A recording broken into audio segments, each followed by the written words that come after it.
Hi, it's Cindy, that crafting lady. Today I am doing 3 farmhouse fall DIYs for you. It's part of a collaboration called the 4th Friday, and the theme is fall, but we'll hear more about that later. Right now, let's get to crafting. Okay, for our first DIY project, I'm using this 8-inch Dollar Tree wreath frame. I think it's 8. Looks like about 8. And I'm going to be using some of this deco mesh, and I'm going to be using some of this sparkly tulle. And believe me, it's sparkly. It got sparkles all over everything. And we need some chenille stems. I tried to pull out my red and my orange ones, but it really doesn't matter because you're not going to see them anyways. But I wanted to keep it as coordinating as I can. So I'm lining up the deco mesh with the tulle behind it, and I'm just kind of scrunching it together there.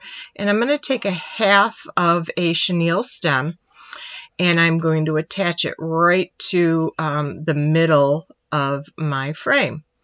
And I'm going to really do a good job here. I'm putting it right over that scrunched edge, and I'm going to push it down through and turn it over to the back and pull those through and tighten them up really, really, really tight. You don't want any looseness here. You want to keep it as tight as possible. And the reason I have a half is because I want to bring it up over again, wrap it around again, and then tighten it again. So this way, anytime you start or stop your deco mesh, you're going to do it with a nice big half of a chenille stem and really tighten it down. You don't want this part loosening up at all. All right, so now we're done. So what we're going to do is we're going to measure it out 6 inches. So I put my chenille stem right at the 6, and then I am going to straighten out my deco mesh and the tulle, which is right behind it. And I'm going to go all the way to the 0, so I will have 6 inches of deco mesh and tulle measured out. And now I'm going to do the same thing I did at the beginning and scrunch it all together, just like that, and put it right on that top bar, or whatever you want to call it, wire of my thing. And then I forgot to cut some of these, but I'm going to cut 3 into thirds because you really don't need a half of one for each one of these, and they cut so quickly and easily.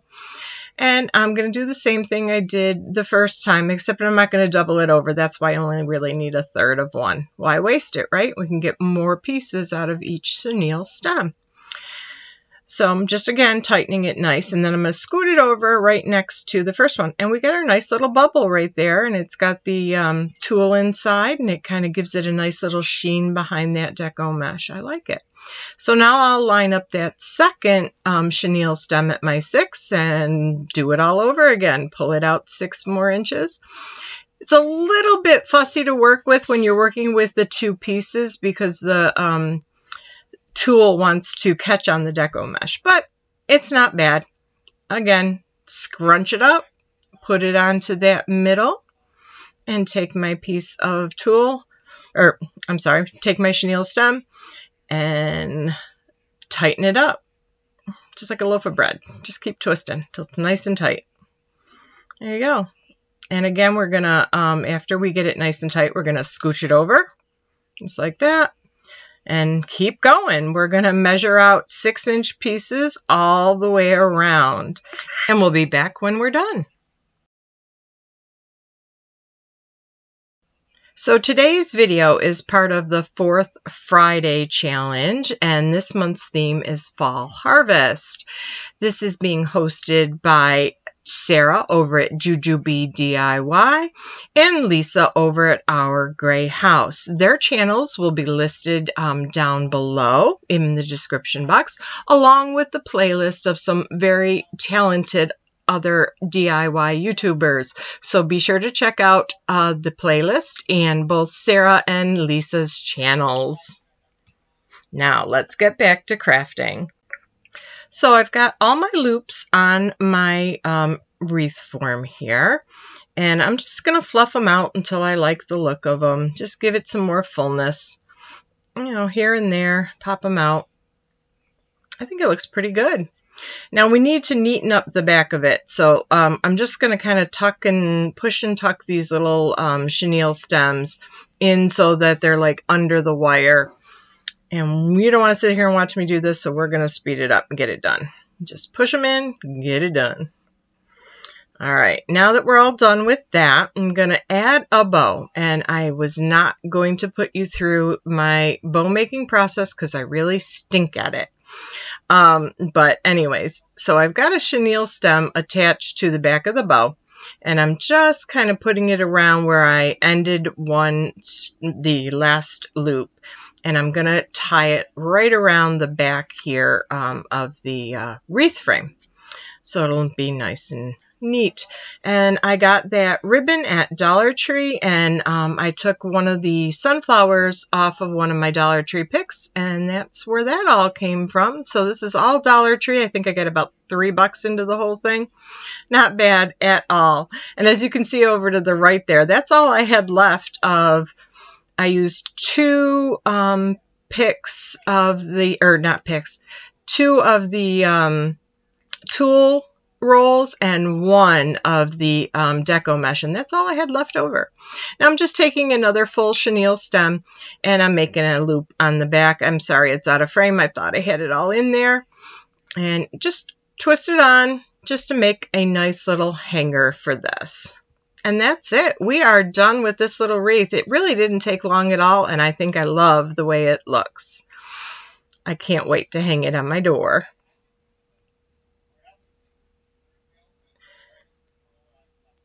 And for project number 2, I got these little planks of wood at the Dollar Tree. I took off the stickers and the little hangers that they had, and I'm using some of the mini Jenga blocks, or fake Jenga blocks, and a little cube of wood from there. The Waverly antique wax and some chalk paint in pumpkin. I'm going to paint those and then we'll antique them, and I'm going to antique 2 of the Jenga pieces and the little cubes, so those will be our stems. All right. So everything has been painted with 1 coat of the pumpkin, and I did it on the rough side because I really wanted these to look rustic and farmhouse. And now I'm just taking a dry brush and dipping it a little bit into some of the antique wax, and I'm just going to go over it lightly. You can put more on if you want. You can put less on. It's entirely up to you when you're doing this project. I put a little bit on this one. I think I like it, but I'm not quite sure yet. We'll see how the others go before I finalize everything. So, all right, on to the next one. All right, take some off, and oh, I didn't quite take off enough, so there's quite a bit on my brush, but that's okay. We can fix it. If we don't like it completely, we can either wipe it off or maybe even go over it with some pumpkin. First, I'll try wiping it a little bit and seeing what result we get. And actually, that doesn't look too bad, so I think we're just going to go with it. There we go. Yeah, just a little damp on my paper towel, and we're good. And I still added a little more, and I went back and added some more onto the little guy. Now we'll go to our bigger square, and we're going to antique him up too. Now, I only did paint the fronts, but you're going to see something that happens here, and I'll show you what's going on. All right, and I did antique 2 of the Jenga pieces and that cube. So now I'm going to try to put some of the Jenga pieces on the back using my glue gun, my Surebonder, because you got to stick with the best so that it'll stand up, and we can stand these, you know, on our counter or an end table or even in a tiered tray. All right, we'll get that on there and see how it stands. And it's a little top heavy, so maybe I should add some more Jenga blocks to it. So we'll do that, give it a little bit more weight. It's still not enough. All right, let's try that. And no. All right, let me get some more Jenga blocks. All right, let's do the little guys first. All right, there we go. That worked. And then one on this guy. And that works out okay, but this guy is giving me fits, so more Jenga blocks. Put them on there, and there we go. There we go. Now it's standing. Good. All right. Now let's put our stems on our pumpkins. So the 2 big Jenga blocks I'm going to put on the bigger pumpkins, and then the little cube will go on the baby pumpkin. So just a little dab of hot glue, and believe me, this stuff is strong. I love my Surebonder. And not only the glue gun, but the Surebond glue sticks. They really work. So let's get the rest of these on there. A little bit of glue, and I'm just kind of centering them because they're a little bit bigger than the thickness of the plank. Wipe off the excess. Just kind of center them. They don't have to be perfectly in the center because you can see on that big square one, it's not perfectly centered, but I really kind of like it where it is.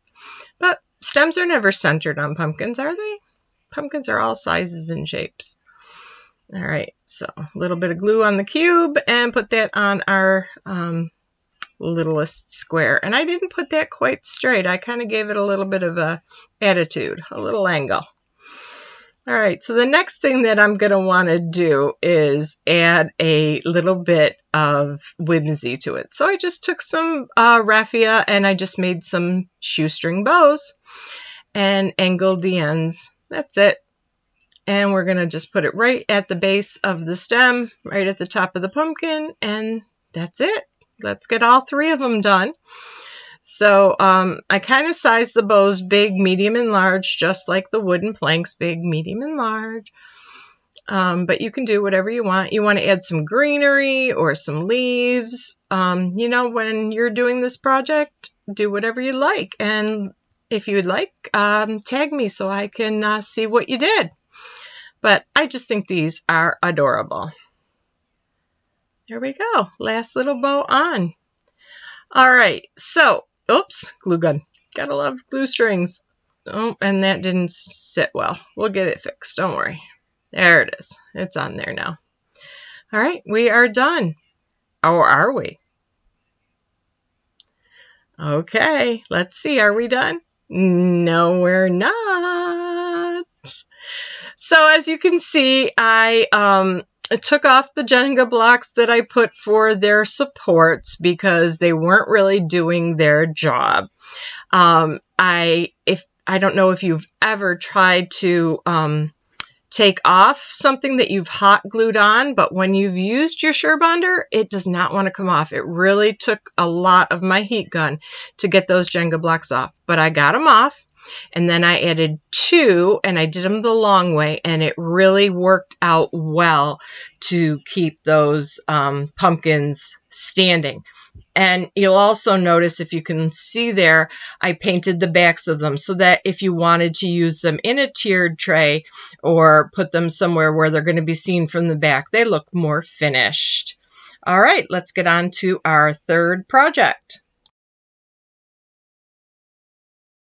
Okay, for our final project today, I'm going to be doing some chalk couture. I'm just using this little chalkboard that I got at Dollar Tree, and I'm going to be using the Thankful and Blessed from the Autumn Sayings collection, along with some orange paste and some Waverly Antique Wax. Love my plaid products. And I'm just going to put a light coat on the stain because I want it to look like it's more farmhousey and not so stark. So I'm just going to rub some onto the frame, and once I get some on there, I'm going to end up wiping most of it off because I don't want it to be that dark. But I'm definitely doing the sides and the front and everything on this frame. I think it's going to come out real cute. So now we'll just take a dry paper towel and wipe it off. There we go, and we'll keep going all the way around. So while we're doing this part, I'm going to tell you a little bit that I am an independent chalk couture designer, and if you want to check out what chalk couture is all about, there is a link tree down in the description box, and if you follow that, you'll get to my chalk couture site, and if you'd like to purchase anything, you can purchase some from there, or you can even become a designer yourself. If you don't want to do that much of an investment in money or time, there is an option for what we call club couture. and that's $19.99 a month, and you get a stencil, an 8x10 stencil, along with the chalk packets and things that go with it, so that you can make your own chalk couture designs without, you know, much investment at all. So I'll get a little on there. Let's wipe that off. Chalk Couture is the Chalk Couture Club is a great way to get introduced to the Chalk Couture brand. So if you're, you know, interested in it, but you don't really know yet, that's the perfect way to start for $19.99 a month. All right, we got one last side to do, and as I said, I'm just going around, and I made sure to do like that lip that's between the chalkboard and the wood, because you want it to look really finished. You don't want that to be stark when the rest of the wood is nice and antique looking. I like it. I think I might have went in, I didn't on this one, but maybe I would have went in with some maybe white chalk, and just distressed it a little bit, but I like the look. I think it looks good the way it is. Not bad. There we go. All right. So the way that the Chalk Couture stencils are, they're reusable, and the ones that have several different like sayings and things, you can see there's lines between them there. We're going to cut those apart. So that's what I'm going to do next. I'm going to open my package because this is a brand new stencil. And I'm going to take it out and I am going to cut it apart. And they make those nice little lines for you. So I'll take my Chalk Couture scissors and give that a nice snip. Try to stay straight on the line. I don't know. Sometimes I'm pretty good. Sometimes I'm not. Not doing too bad this time. There we go. Just cut them apart. You can leave them together if you want. I mean, it doesn't say you have to do it, but it's much easier if you do, if you're only going to use one of the sayings. If you want to use them all three together, you could definitely keep them together. All right, and set those apart. Now it comes on a backing sheet, and you're going to want to save that backing sheet because you'll be replacing the stencil onto it so you can use it again. Now, they're very tacky when you first get them, so you want to take them and put them down on your fuzzing cloth, which comes from Chalk Couture too, and you want to do it 3 or 4 times just to get some of the sticky off of it. Now, make sure my thing is all set there, and I'm going to open my package of paste, which I already kneaded off camera, and because you want to make sure it's all mixed together well. And then just put a little bit. I don't know how much I'm going to use, but I don't want to waste it, so I'm only going to take out what I think I need, and I can always squeeze out some more later if I need more. All right, so the next thing we're going to do is place our stencil where we want it, and if you don't place it where you want it, lift it up and place it again. But I think that looks pretty good, and I'm just kind of burnishing it down with my fingers to make sure that the paste isn't going to bleed underneath the stencil. You know, when you stencil, sometimes that happens. I think I might need a little bit more chalk paste here. We'll see. I'll just squeegee it on with my little squeegee. I love the little guys. They're so cute. All right. Are we going to get enough on there, or do we need a little bit more?